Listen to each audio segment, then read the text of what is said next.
Saudara, seluruh Alkitab intinya, seluruh Alkitab intinya atau pusatnya atau asnya atau esensinya itu ada di satu ayat, bukan 2 ayat atau 3 ayat. Saya ulangi lagi, seluruh Alkitab isinya itu hanya ada di satu ayat. Apabila ayat itu dikeluarkan dari Alkitab, maka seluruh rencana Tuhan akan hilang dengan sendirinya. Dan ayat itu adalah Yohanes 3 ayat yang ke-16. Kita nggak usah baca karena kita semua sudah tahu. Maaf ya saya bicara ini, kalau sampai ada di antara saudara belum tahu, apalagi belum hafal Yohanes 3:16, saudara belum Kristen, gitu saja. Kenapa? Gara-gara ayat itu. Jadi yang belum tahu jujur buka Alkitab saudara, saya nggak mau bacakan. Yohanes 3 ayat yang ke-16. Karena ayat itulah kita ada di gedung ini, di gereja ini pada hari ini. Nah, ayat itu merupakan seluruh isi hati Bapa di surga. Kalau orang belum tahu siapa Tuhan kita, apa Alkitab, langsung bacakan dan buka Yohanes 3:16. Kasihnya akan dunia ini sangat besar dan sangat luar biasa. Tapi sayang, lihat ini, sayang, sudah kurang lebih 2000 tahun apa yang dinyanyikan oleh paduan suara tadi, saudara, itu sudah disampaikan oleh Tuhan Yesus ketika saat-saat terakhir dia mau naik ke surga untuk mengutus kita yang percaya kepada dia. Pergilah, beritakan Injil itu kepada semua makhluk, sampaikan itu sampai ke ujung bumi, dan baptiskan mereka, ajarkan mereka. Saudara, tapi sampai hari ini Yesus Tuhan yang menyuruh kita akan kembali lagi, ternyata jangan lagi separuh, sepertiga dari dunia ini. Sekarang dunia sudah berpenduduk 7 miliar. Sepertiganya saja belum kenal Yesus, apalagi yang lain. Bahkan kalau saudara meneliti statistik kekristenan Katolik di dunia, saya ulangi lagi, bahkan kalau saudara meneliti statistik jumlah orang Kristen dan Katolik di dunia ini, aneh saudara, nggak makin bertambah, tapi angkanya makin turun. Ini menyedihkan sekali. Nah, dengarkan ini, khususnya anak-anak muda, kalian yang masih punya banyak waktu, punya banyak kesempatan, punya banyak tenaga, ide-ide anak-anak muda masih brilian, masih fresh. Biarlah kalian ada di sini hari ini menyadari betul akan hal ini. Saya tanya begini kepada semua saudara, baik orang tua, baik anak muda khususnya. Jawab pertanyaan saya, menurut saudara, narkoba atau Injil yang paling laku sekarang ini? Ayo jawab, narkoba atau Injil yang paling laku sekarang ini? Jelas narkoba. Keselamatan dan pengampunan dari Yesus atau pornografi yang lebih dikenal dan diminati oleh dunia ini? Yang mana? Pornografi. Ada yang salah dalam kehidupan gereja. Sebab Tuhan Yesus tidak pernah minta kepada siapapun juga, termasuk kepada malaikat. Padahal saudara, kalau dia memakai malaikat, pekerjaannya jauh lebih cepat selesai daripada dia pakai kita manusia ini. Ada satu buku, saya nggak dicetak lagi dalam bahasa Indonesia. Judulnya bahasa Indonesia adalah Menuju Tahta, tulisan Paul Belheimer. Bahasa Inggrisnya Destined for the Throne. Saudara, saya baca buku itu tahun 78 yang lalu. Dari buku itu konsep Injil di hidup saya berubah 180 derajat. Paul Belheimer menuliskan, sebetulnya kalau Tuhan memakai malaikat untuk menyelesaikan pekerjaan Injil di dunia ini, maka Injil sudah sampai ke seluruh dunia dari dulu. Coba saya ingin mengajak saudara berpikir tentang tulisan Paul Belheimer itu. Kira-kira kalau malaikat diundang KKR atau penginjilan atau khotbah, saudara percaya nggak lebih hebat dari pendeta manapun di dunia? Jawabnya atau tidak? Mereka itu belum khotbah baru nongol. Siapa yang nggak takut lihat malaikat? Pasti orang itu bertobat. Lalu malaikat itu kalau disuruh Tuhan nggak macam-macam. Malaikat itu nggak perlu konsumsi, nggak perlu akomodasi, nggak perlu transportasi. Padahal kalau dia pakai kita, masalah kita ini banyaknya luar biasa. Tapi Paul Bellamer menulis kenapa dia nggak pakai malaikat, padahal dia tahu kalau dia memakai malaikat akan lebih cepat selesai pekerjaannya. Maka itu dalam tulisan buku itu, karena kita adalah orang-orang yang ditebus, itu kuncinya. Yang memberitakan Injil bukan malaikat, sebab malaikat tidak pernah merasakan penebusan atau pengampunan dosa. Hanya kita yang dihargai begitu tinggi oleh Bapa di surga, sehingga Dia menyelamatkan kita. Karena kita yang tahu arti pengampunan, arti penebusan, dan arti keselamatan, maka kita lebih baik untuk memberitakan Injil daripada malaikat. Sebab malaikat tidak pernah mengalami penebusan, tidak pernah merasakan diampuni, tidak pernah merasakan diselamatkan. Kita yang merasakan semuanya itu. Tapi saya 2000 tahun sudah lewat, sepertiga saja jadi jumlah penduduk dunia belum kenal siapa Yesus itu. Pembacaan kita tadi dari Roma 10 ayat yang ke-9 sampai 18. Biarlah ini jadi acuan buat kehidupan kita semua. Nah, saya percaya apa yang menyebabkan orang-orang Kristen susah bersaksi kepada orang lain, susah memberitakan Injil itu, penyebabnya itu cuma satu. Karena konsep misi yang dibawa oleh gereja Eropa ke Asia, termasuk ke Indonesia, konsep misi gereja-gereja Eropa itu yang menghancurkan Injil itu sendiri. Kenapa? Karena konsep misi gereja Eropa adalah mengkristenkan orang. Jadi orang-orang yang beragama lain dibawa masuk ke dalam gereja. Konsep misi gereja Eropa itu yang merusak Injil. Sebab gereja Eropa waktu itu minta data orang yang dibaptis. Akhirnya para misionaris itu yang datang ke Indonesia, baik ke Sumatera, ke Jawa, Kalimantan, Sulawesi, NTT, Bali, Maluku, Papua, dan seterusnya, termasuk yang di Amerika Latin, misionaris Spanyol, masuk yang ke Tiongkok, India, dan banyak yang lain lagi. Mereka hanya menekankan angka baptisan. Jadi tiap kali para misionaris membaptis orang, mereka kirim berita ke pusat misi mereka di Eropa. Lalu mereka ngirim, sekian dibaptis, sekian dibaptis. Oh, yang di Eropa senangnya luar biasa. Anak-anak Tuhan di Eropa terus membiayai dana misi untuk utusan misi lebih banyak lagi sampai ke hutan-hutan sana. Nah, saudara, itu yang merusak. Rusaknya di mana? Kita lihat fakta. Lihat, seluruh daerah Kristen di Indonesia, mulai dari Nias, Tanah Batak, ya, daerah Toraja, Minahasa, Sangir, Maluku, NTT, Papua, justru daerah-daerah Kristen itu pusatnya kejahatan. Saudara akan kaget kalau lihat statistik.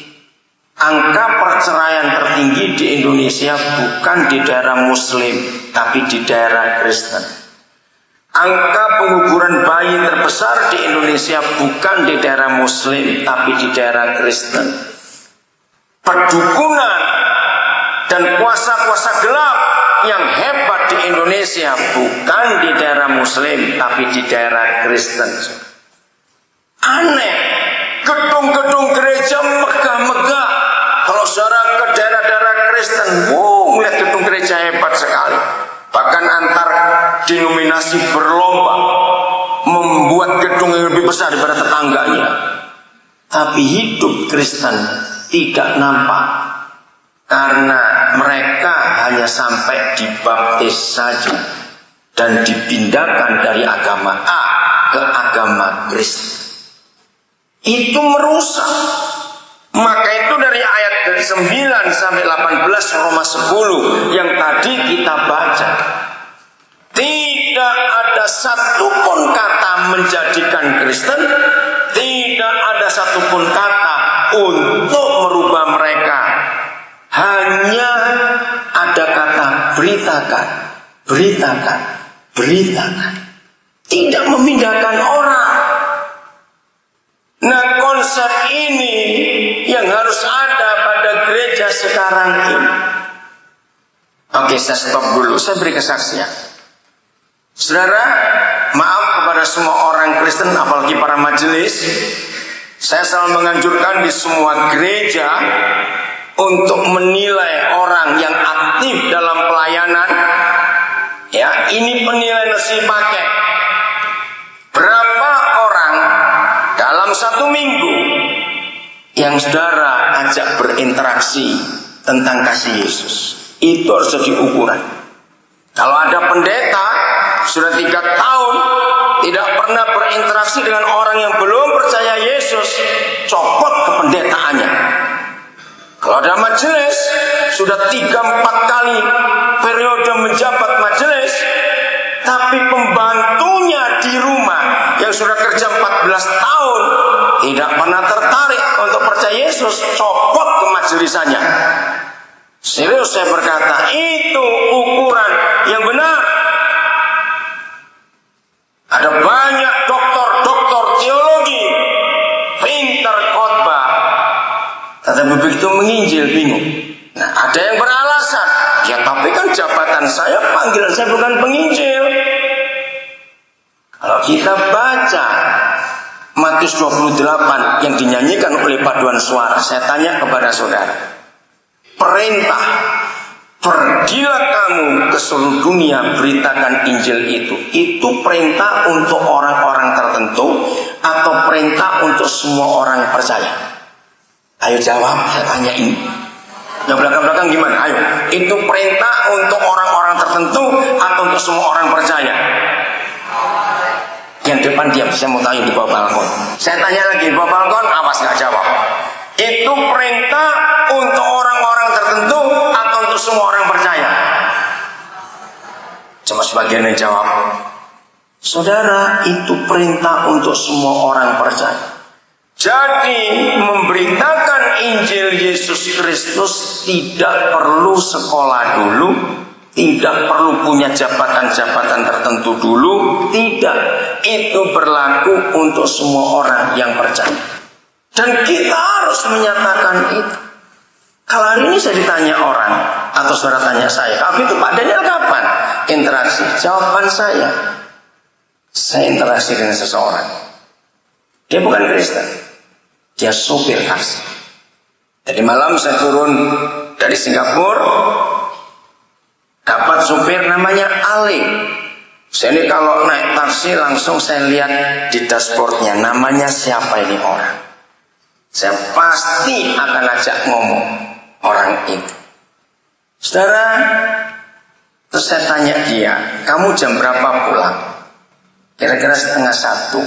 Saya bilang, "Boleh nggak nanti 12:30 saya telepon kamu?"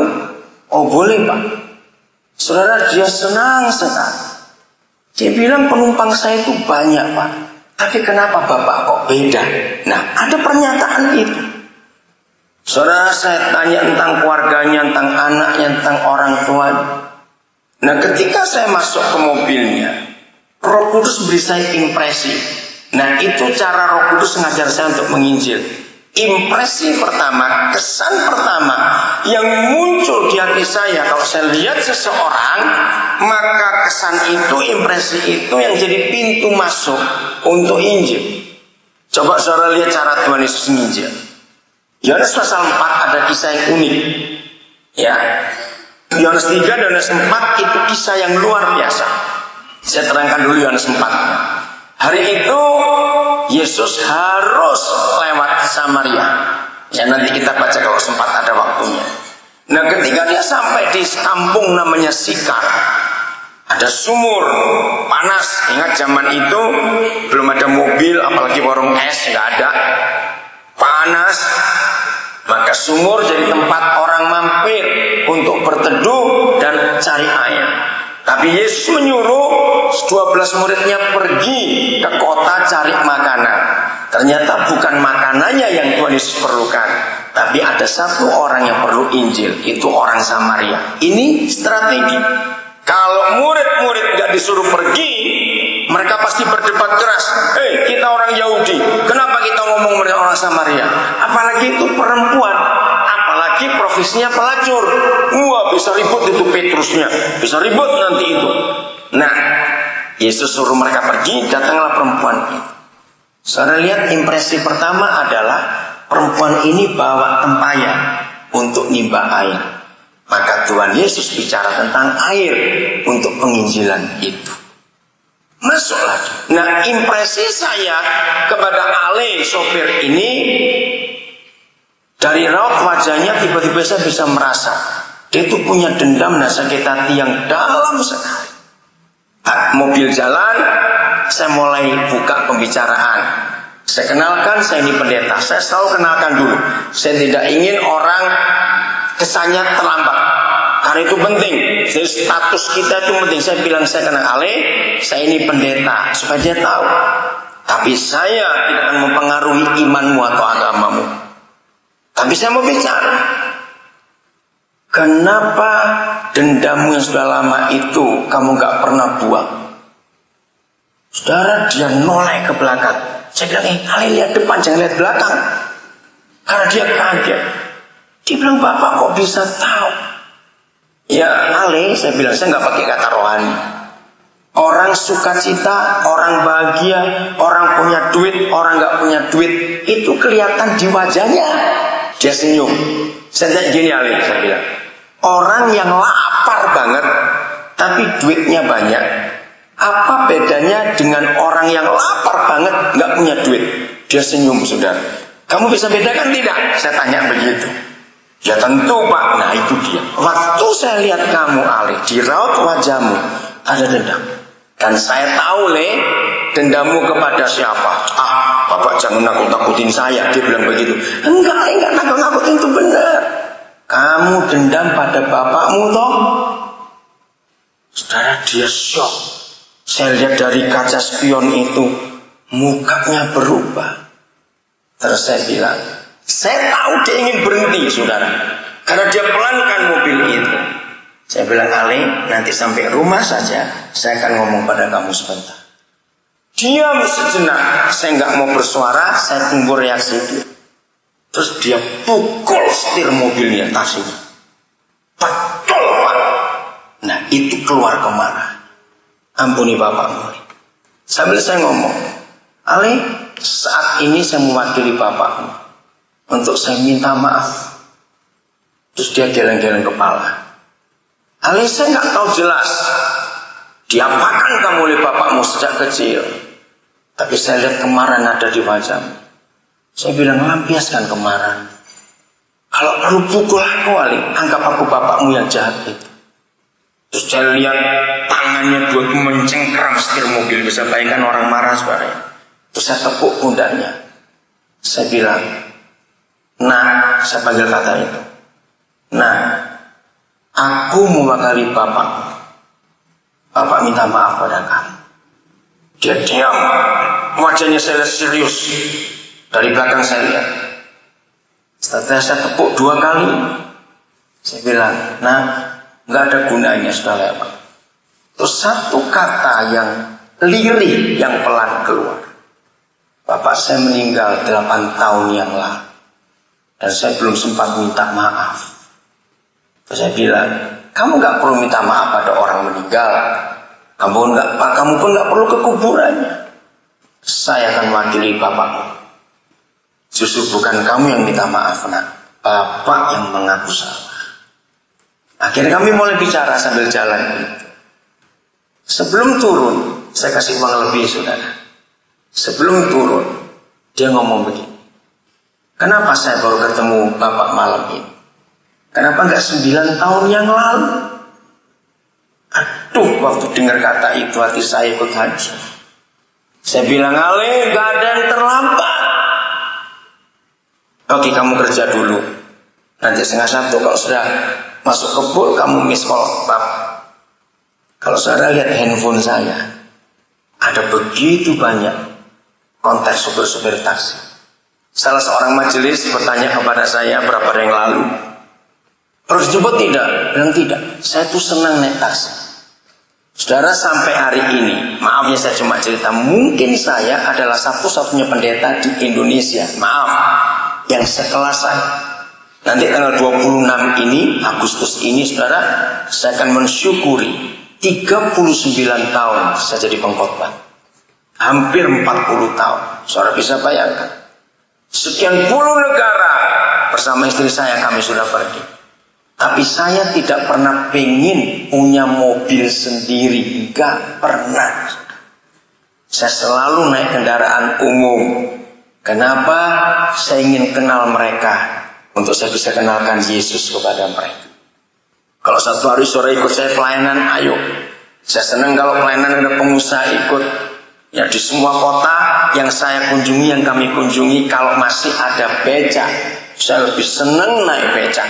Kalau saya punya jam kosong, saudara, hobi saya tuh naik becak. Nggak ada tujuan. Pokoknya sana turun saja ngomong sebentar, ganti becak lagi, naik lagi ke sana, muter aja pokoknya. Kalau mereka belum makan, saya ajak mereka makan. Hanya untuk bisa ngomong kepada mereka. Ada pengampunan dari Yesus. Saya tidak pernah mempengaruhi mereka untuk pindah agama. Kecuali, nah ini dia. Kalau mereka mau terus saya follow up, saya akan lanjut. Maka itu nanti ya, kalau ke surga ketemu saya ingatkan. Saya kenalkan kepada saudara sekian banyak sopir taksi. Jangan lupa ingatin saya nanti ketemu di surga ya. Mudah-mudahan ketemu, jangan sampai enggak. Ngerti hidup saya itu sudah. 1:30 saya telepon, dia miss call. Dia masih shock. Bagaimana Bapak bisa tahu? Wah, kami panjang bicara, saudara. Saya bilang, Le, besok pagi-pagi saya sudah mesti ibadah, kamu juga mesti kerja lagi. Pokoknya gini, kapan saja kamu perlu, kamu miss call, nanti Bapak yang telepon kamu, Pak. Kalimat terakhir sebelum dia tutup, Pak, selama hidup baru kali ini saya bisa cerita pada seseorang tanpa merasa saya takut. Kenapa Bapak bisa begitu enak diajak bicara? Satu hari di kantor anak kami di daerah Roksi, ada seorang tunawisma, ibu-ibu. 3 hari berturut-turut datang. Hari keempat baru tahu. Hari pertama datang, dikasih duit, tidak mau. Dia cuma cerita saja. Anak saya bingung, semua pegawai juga bingung. Hari kedua datang lagi, kasih makanan, tidak mau juga. Sampai salah satu karyawan bilang, ini pengemis sombong betul. Kasih duit tidak mau, kasih makan tidak mau. Hari ketiga, nah di kantor itu tempat untuk kirim barang ke Papua. Jadi ada pakaian, pantas pakai macam-macam. Nah anak saya bilang, coba ibu itu kasih cari pakaian yang pantas pakai untuk dia. Diambilkan, tidak mau. Habis ngomong-ngomong dia pergi.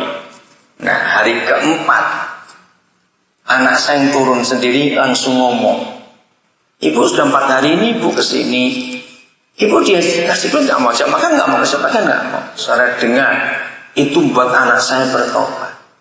Saya itu senang kesini karena ada yang dengarkan saya ngomong. Saudara, anak saya kaget, karyawan juga kaget. Ternyata ada orang yang hanya butuh untuk didengarkan. Dia cuma mau cerita. Itulah manusia, cari tempat untuk ngomong. Kalau saudara perhatikan, seluruh kehidupan Tuhan Yesus, dengar ya, seluruh kehidupan Tuhan Yesus. Saudara kan kaget kalau kita lihat fakta. Selama dia hidup di dunia, Ternyata dia itu belum pernah satu kali pun pelayanan di bait suci. Sekali-kalinya dia masuk ke bait suci cuma pada waktu umur 12 tahun. Masih ingat? Itu saja. Seluruh hidupnya dia tidak pernah masuk lagi ke bait suci. Nah, itu bait suci adanya di Yerusalem. Itu pusat. Kalau sekarang istilah pusat sinode lah. Tapi di kota-kota kecil di Israel ada namanya sinagoge. Pernah dengar itu ya? Tempat ibadah orang Yahudi. Nah, Alkitab menulis Tuhan Yesus pun cuma 2 kali selama dia hidup. Yang pertama di Lukas 4, waktu dia ikut ibadah Sabat, lalu orang menyodorkan kitab Yesaya dia baca. Yang kedua, waktu ada perempuan yang bongkok 18 tahun dan disembuhkan. Sudah. Artinya apa, ibu bapak saudara-saudara? Ternyata selama Yesus hidup 99,99% adanya di luar kebaktian. Maka itu ketika gereja terlalu sibuk dengan kebaktian, rapat-rapat. Saya belum sempat tanya kebiasaan GKI Bungur kalau rapat majelis itu berapa jam, saya belum sempat tanya. Tapi rata-rata yang namanya rapat majelis itu bisa sampai makan 2 kali, saudara. Maaf, saya cuma ngomong, jangan tersinggung. Saya itu kadang-kadang bingung yang diomongin itu apa. Toh cuma itu lagi. Harusnya waktu yang kita pakai. Aduh, tadi saya senang lihat gayanya ibu-ibu. Apa kata termenung gayanya begini, manis sekali. Waktumu habis percuma, betul saudara. Habis percuma waktu kita kalau hobinya rapat terus. Ini waktunya gereja action, bertindak. Nggak usah jauh-jauh. Jadi begini, anak-anak Tuhan yang masih punya konsep bahwa kalau memberitakan Injil sekolah teologi dulu, harus mikir yang jauh-jauh dulu, jangan. Belajar dari Tuhan Yesus. Menginjil itu terhadap orang-orang di sekitar kita. Nah, kalau saudara tanya yang berikut, kapan sebelum Ale saya interaksi dengan orang? Jawabannya hari Kamis malam. Sebentar, ini apa? Jumat malam. Saudara, hari Selasa sore saya ke Singapura. Karena salah seorang cucu kami dioperasi. Kesalahan diagnosa dokter sampai parah. Akhirnya di rumah sakit itu saya banyak ketemu orang Indonesia. Nah, Jumat malam, saudara, waktu menunggu perpindahan cucu ini dari ICU ke kamar biasa, ada satu keluarga yang bukan Kristen, punya anak umur 9 tahun, tumor otak, kurus, namanya Feli. Aduh, saya nggak tahan lihat anak itu. Nah, ternyata ibunya yang sangat tidak mau kalau ada kata Kristen, kata gereja, kata pendeta yang datang. Bapaknya, ya karena saya putus asa, mungkin udahlah siapa saja.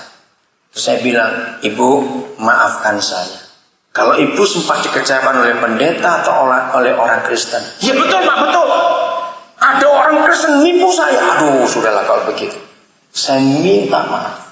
Saya tidak mengajak ibu untuk jadi Kristen, tidak. Tapi saya tawarkan, ada kesembuhan dalam nama Yesus. Saya enggak. Saudara kalau ngomong begitu enggak perlu khawatir. Ya kalau sembuh, kalau enggak gimana? Ngomong aja belum sudah nutup mulut lagi. Itu kan jahat sekali. Ngomong saja. Karena bukan kita yang menyembuhkan. Saya enggak pernah takut orang itu mau sembuh atau tidak. Tugas saya bukan menyembuhkan. Tugas kita memberitakan. Beda tidak, saudara? Beritakan saja. Sama seperti kalau saudara kenal tetangga yang sangat baik buat saudara, terus salah satu anggota keluarganya sakit, terus saudara ingat, oh aku pernah punya teman sakitnya begini dan dikasih obat itu. Kan cuma nawarkan. Dia mau beli atau tidak kan urusan dia. Betul tidak, saudara? Nah, seperti itu yang Tuhan katakan. Nah, sebelum saya lupa, coba saudara buka Kisah Rasul 1 ayat 8. Ya, coba lihat. Jadi tidak ada seorang pun di antara kita yang dipanggil jadi pengkhotbah. Sudah? Kisah Rasul 1 ayat 8, Yesus panggil kita jadi apa? Judulnya bagus, memberitakan karya keselamatan dari Bapa di surga. Jadi bukan dipanggil menjadi pengkhotbah. Udah menjadi apa? Dia panggil kita saksinya, bukan pengkhotbah. Nah, kalau jadi pengkhotbah itu perlu sekolah, karena itu mengajar. Tapi menjadi saksi tidak perlu kuliah, karena menjadi saksi itu hanya cerita ulang. Nggak boleh ditambah, nggak boleh dikurangi. Salah seorang anak kami, dia lawyer, punya kantor law firm di Selipi. Ron, kamu di mana? Angkat tangan. Oh, itu dia. Nah, salah satu timnya itu bukan Kristen. Satu kali mereka menempati kantor baru dan saya harus mendoakan kantor itu. Saya ini kalau ketemu orang baru, saudara, di mana saja saya harus ngomong pada orang itu. Nah, di kantor itu ada anak baru. Saya merasa ada sesuatu dalam hidup anak ini. Dia juga salah satu tim. Anak itu juga seorang sarjana hukum. Saudara, mereka di kantor itu cukup kaget. Sebab mereka kenal tim mereka sendiri. Tapi mereka tidak pernah tahu siapa anak itu. Langsung saya ajak bicara dia. Karena impresi yang pertama dari Roh Kudus itu. Saudara, hari-hari ini dia mulai tertarik untuk mengenal siapa Yesus. Nggak susah. Belum lama dia itu ingin untuk ngambil sertifikat pengacara dan terus bayar, saudara. Sekian banyak juga. Dia anak yang nggak ada bapaknya, ibunya sangat sederhana, jadi nggak mungkin dia bisa. Saya bilang karena saya mewakili bapaknya. Saya bilang nggak, kamu lanjut, ambil untuk kamu kursus pengacara itu. Nanti papa yang bayar kamu. Dia kaget, saudara. Menjadi saksi itu tidak perlu kuliah, hanya menceritakan ulang betapa baiknya Tuhan. Akhirnya saya bilang kepada ibu ini, mamanya Feli ini, untuk saya minta maaf atas nama orang Kristen yang mengecewakan. Terus saya bilang, ibu, Yesus itu bukan orang Kristen. Dia kaget. Loh, jadi dia orang apa? Dia nggak punya agama. Hah? Loh, benar. Yesus itu bukan orang Kristen. Inilah kesalahan gereja. Saya membuat saudara sadar betul. Yesus tidak pernah punya agama apa saja. Yesus itu Yesus, pencipta alam semesta. Jadi dia bisa terima semua agama. Dia atau tidak? Jawab baik-baik. Dia sendiri tidak pernah menyebut aku ini Kristen. Tidak. Maka itu kesalahan para misionaris lah yang mengkristenkan Yesus, sehingga orang lain tidak bisa terima dia. Loh, jadi dia bukan Kristen, Pak? Bukan. Lalu kenapa ada agama Kristen? Nah, itu orang Roma, saya bilang. Kata Kristen itu cuma satu kali ditulis di Alkitab. Itu di Kisah Rasul 11. Sekali saja. Maka itu kita seringkali terhambat memberitakan Yesus karena kita salah konsep. Saudara, siapa pernah tahu di Tebet, ya, CMT Haryono sana ada kampus Islam namanya Universitas Paramadina. Pernah tahu? Nah, saudara, saya bersyukur kepada Tuhan. Saya pernah diundang memberi ceramah di situ sebagai seorang pendeta. Mereka membuat simposium pengentasan kemiskinan di Indonesia. Saya kaget waktu diundang. Saya tanya dulu baik-baik, kenapa saya diundang? Itu kan Islam. Iya, Pak. Karena kami sudah melihat apa yang Bapak kerjakan di Papua. Hah? Jadi mereka tahu. Saya juga kaget. Ternyata pola yang Bapak pakai itu pola yang paling mudah untuk membebaskan bangsa Indonesia dari kemiskinan. Saya kaget. Saya datang dalam undangan. Ternyata itu forum besar, saudara. Di situ saya bersyukur. Walaupun mereka tahu saya pendeta, tapi saya tidak fanatik dengan agama Kristen. Saudara, karena Tuhan Yesus tidak pernah menciptakan agama Kristen. Ini yang banyak orang Kristen tidak pernah sadar. Saya sering bicara di forum-forum yang bukan Kristen dengan tema apa saja. Kalau saya ingin tahu, Alkitab ini adalah buku yang paling hebat tentang apa saja. Mau bicara kesehatan, di dalamnya ada. Bicara ekonomi, di dalamnya ada. Bicara gizi, luar biasa. Ilmu pengetahuan apa saja yang Alkitab tidak bahas. Anak-anak muda kok dengan satu bagian ini saja. Saudara, di dalam sistem saya, dengarnya sistem saya, itu ada sebuah patokan rumusan. Setiap kali orang menemukan sesuatu, maka harus diacu, dicari literatur tertua yang pernah ditulis oleh manusia di zaman kapan saja. Itu yang dipakai jadi acuan. Terus penemu-penemu tidak boleh sombong.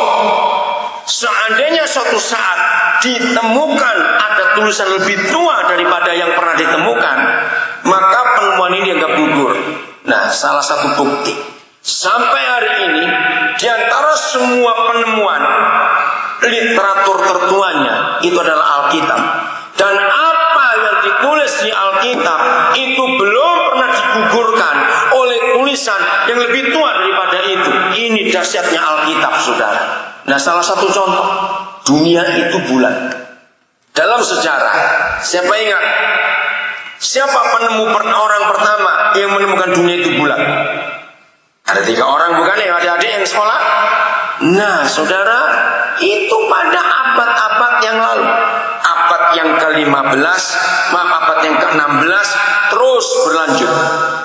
Tapi literatur tertua yang pernah ditemukan manusia sampai hari ini hanya kitab Ayub dan kitab Yesaya. Catat, saya nggak tunjukkan pasalnya, supaya saudara cari sendiri.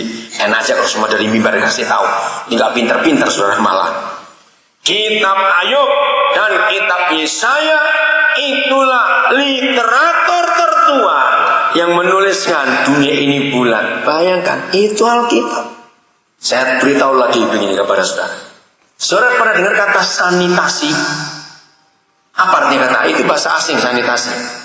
Ya, itu pembuangan dari kehidupan kita. Nah, sanitasi yang pertama ditulis paling tua itu di kitab Imamat, saudara. Maaf ya saya ngomong, ini ilmu pengetahuan, ini bicara soal kesehatan. Bicara gizi, Kejadian pasal 1 itu yang menulis. Kejadian 1 ayat 29, 30, 31. Itulah kata fiber, serat. Fiber itu pertama ditulis Kejadian 1. Makanan manusia adalah biji-bijian. Grain, bukan green, G-R-A-I-N bahasa Inggrisnya. Itulah biji-bijian. Itulah fibernya paling bagus. Hebat sekali. Nah, dalam Imam begini, ini intermezzo ya, tapi ini sebagai pengetahuan. Maka itu kalau gereja tidak bisa membuka Alkitab ini untuk seluruh dunia, di semua kalangan, di semua kelas, di semua profesi, gereja itu salah. Siapa ingat? Saya tanya aja. Berapa juta orang Israel yang dipimpin Musa keluar dari Mesir menuju Kanaan? Sebut angkanya, siapa aja? Ayo, sampai ada majelis nggak tahu awasnya. Berapa juta kira-kira? Cepat nyebut angka saja, nggak usah takut, salah pun nggak dihukum. Berapa juta yang dipimpin Musa keluar dari Mesir ke Kanaan? Berapa? Angkanya nggak usah ragu-ragu. Yang depan saya dengar suara berapa? Nggak apa-apa, salah pun nggak dihukum. Berapa juta? Aduh, lama sekali. 2 kurang 4 jutaan sudah. Dari mana angka itu? Nanti saudara pulang baca Bilangan pasal 1. Nah, kata bilangan itu kitab statistik namanya. Angka-angka. Dalam Bilangan 1 dituliskan laki-laki yang umur 20 tahun ke atas itu jumlahnya 600 sekian puluh ribu jiwa. Berarti kalau itu punya kakak-kakak perempuan, punya adik-adik perempuan dan adik-adik laki juga. Nah, ngomong saja orang Israel itu kalau punya anak itu banyak, minimal 10, nggak ada yang 5. Ngomong aja begini, kalau 650 ribu saja anak laki-laki yang 25 tahun ke atas, bilang saja semua keluarga punya anak laki, misalnya begitu. Jadi 650 ribu dibagi 10, berarti berapa orang tuanya? Cepat, yang biasanya hitung duit itu susah sekali. 60 ribu suami istri kali 2 jadi berapa? 130 ribu ditambah 650 jadi berapa? Berapa? 700 ya, 750 ya. 650 ditambah 130, 780 ribu.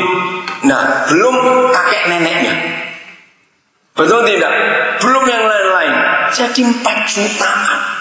Itu kalau semuanya anak laki, kan nggak mungkin keluarga Israel punya anak laki semuanya. Anak perempuan, orang tuanya siapa? Nah, maaf ya, saya nggak ngajak saudara pikir jorok, tidak. Nggak usah bilang 4 juta lah, turun aja. Oke, saya ambil, itu anak saya tadi jawab 2 juta. Maaf, kira-kira mereka berak semua tidak? Dengar nggak yang belakang? Enggak, mereka berak tidak? Itu maksud saya, susah bener jangan. Lo jawab pasti, walaupun tidak semua. Saudara, mereka tiap hari jalan, nggak punya WC, nggak punya septic tank. Bayangkan, kalau Yahweh tidak ngatur sanitasi, itu kena kolera semua. Bisa bayangkan ya? Nah, di dalam salah satu kitab Imamat, Yahweh memberi hukum begini. Musa beritahukan mereka, tiap kali mereka mau buang air besar, bawalah sekop kecil. Keren gak sih? Jadi papa kita sudah ngerti sanitasi ribuan tahun yang lalu. Maka itu ketika Yesus dikristenkan, firman Tuhan jadi kitab suci agama. Yang lain gak percaya, yang bukan Kristen. Itu kesalahan. Saudara tahu kalimat hukum Taurat, semua bayi harus disunat pada hari yang ke-8. Ada angka itu. Ternyata itu hal yang hebat. Kalau ada dokter kan tahu.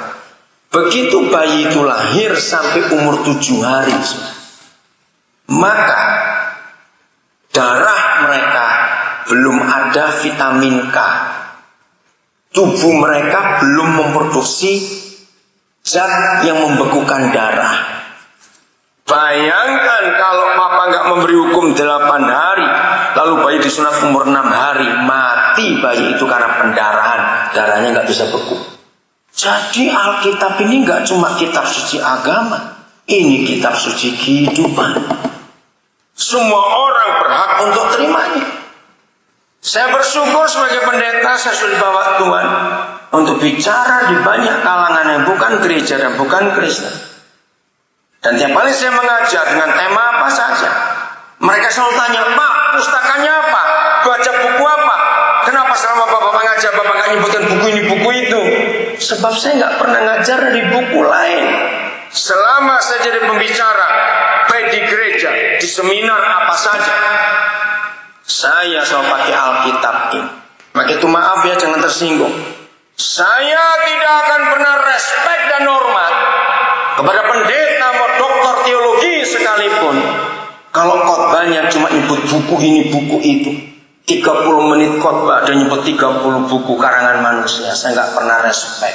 Mana Alkitabnya kalau cuma khotbah buku? Saya baca banyak buku, tapi kalau saya ngajar, saya nggak pernah keluarkan buku itu. Buku yang namanya Alkitab ini nggak pernah habis. Saya sudah hampir 40 tahun saya khotbah.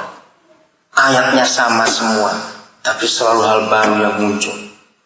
Maka itu tolong para pengkhotbah dengarkan ini. Jangan khotbahkan buku, khotbahkan Alkitab. Ini nggak habis-habis kita bongkar. Nah, jadi kalau kita bicara kehidupan sampai, jadi saya ke Singapura bukan diundang gereja. Gara-gara cucu itu sakit, saya ketemu orang-orang yang perlu dilayani. Saya interaksi dengan mereka.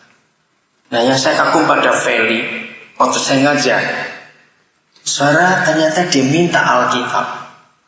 Akhirnya 2 ayat saya suruh dia baca. Saya lihat mata mamanya berkaca-kaca. Itu lebih heran lagi. Feli minta pulpen mau dicatat, padahal dia bukan Kristen. Selesai saya bicara, saya tawarkan, mau didoakan tidak? Ya pasti nggak nolak, walaupun nggak ada suara, cuma ngantuk. Nah, ketika saya mau berdoa, saya ngomong, maaf ya Bapak Ibu, anak ini sakit gara-gara kalian 2. Bingung, saya lihat wajah mereka 2 bingung. Feli, kamu suka nggak kalau Papa Mama rajin bertengkar? Saudara, anak ini sudah jalani kemo sekian kali, kurus badan, rambutnya sudah tidak ada lagi, dia geleng. Nah, saya bilang pada Papa Mama, terus saya terangkan soal kesehatan. Saudara, dalam tubuh kita semua itu sudah ada sel-sel kanker. Semua manusia punya sel kanker. Nah, makanan sel kanker itu cuma satu. Orang stres, kepahitan, dendam, benci, marah yang tersimpan. Terus saya bilang, Feli, mau maafkan Papa Mama tidak? Dia nunduk. Saya bilang, mulai hari ini berdamailah. Kasihan anaknya. Terus saya bilang, siapa di antara kalian berdua yang meminta maaf duluan pada anak ini? Mamanya langsung menjerit, saudara. Feli, maafkan Mama. Akhirnya papanya ikut peluk juga, berbisik, maafkan Papa. Lihat temanya, memberitakan karya keselamatan. Jadi saya bilang berita pengampunan kepada orang tuanya Feli. Tuhan mengampuni kalian. Tuhan mengampuni Feli. Saudara, sayang waktu, saya nggak bisa cerita lebih panjang. Tapi biarlah hari ini kalau saudara pulang, jadilah berkat. Mau? Yang terakhir, saya baca ayat ini, Yohanes 20 ayat 23. Minggu depan banyak keluarga kebingungan, pembantu pulang semua. Nah, sebelum mereka pulang, doakan mereka, berkati mereka, sampaikan kabar pengampunan. Kalau mereka nggak harmonis rumah tangganya, saudara sampaikan untuk mengampuni suami istri. Anak-anak yang bermasalah, sampaikan apa yang saudara pernah tahu dari firman Tuhan. Nggak usah mengajak mereka ke gereja, nggak usah mengkristenkan mereka. Sopir-sopir yang pulang berlibur, sebelum pulang, doakan mereka. Ajari anak-anak untuk mendoakan, membantu mereka yang mau pulang, mendoakan babysitter mereka. Ajari anak-anak untuk memberi sesuatu kepada anak-anak pembantu. Bawa pulang untuk temanku. Ajari anak-anak begitu. Kalau kasih kita nyatakan, Injil disampaikan. Sebab kasih itu adalah Yesus. Tidak ada yang lain. Kalau bicara kasih, itu pasti bicara Yesus. Ayat 23, Yohanes 20 begini. Jikalau kamu mengampuni dosa orang, dosanya diapakan? Baca, dosanya diapakan? Diampuni. Tetapi jikalau kamu menyatakan dosa orang tetap ada, dosanya tetap ada. Saudara mau ambil yang mana? Yang kedua atau yang pertama? Ampuni. Nyatakan berita pengampunan. Jadi kepada Ale, saya nyatakan berita pengampunan. Kepada papa mamanya Feli, saya nyatakan berita pengampunan. Saya tidak tahu hari ini saya akan ketemu siapa lagi. Pokoknya kalau saya ketemu orang, saya akan ngomong. Saudara, biasakan kalau saudara masuk ke tempat parkir, ada tukang parkir, ada satpam. Yang nomor 1 saudara lihat di dada sebelah kanannya ada nama apa. Begitu saudara lihat namanya, panggil namanya, sapa orang itu. Itu penghargaan. Hei gitu. Ada namanya kok hei. Orang itu dipanggil namanya. Senang sekali, senang sekali. Saya kalau ada waktu, saya akan ajak mereka untuk makan. Kalau tidak, saya akan kasih uang, kamu makan. Ajari begitu. Bagikan kasih. Saya kalau ke bandara, ke mall, kemana saja masuk ke toilet, saya lihat cleanernya. Kalau saya masih punya cukup waktu, saya akan berhenti sejak untuk ngomong. Cuma tanya asal dari mana, di mana pendidikannya, pengalaman. Saya cuma ngomong, orang itu senang. Kalau dia mulai tertarik, saya minta nomor HP-nya.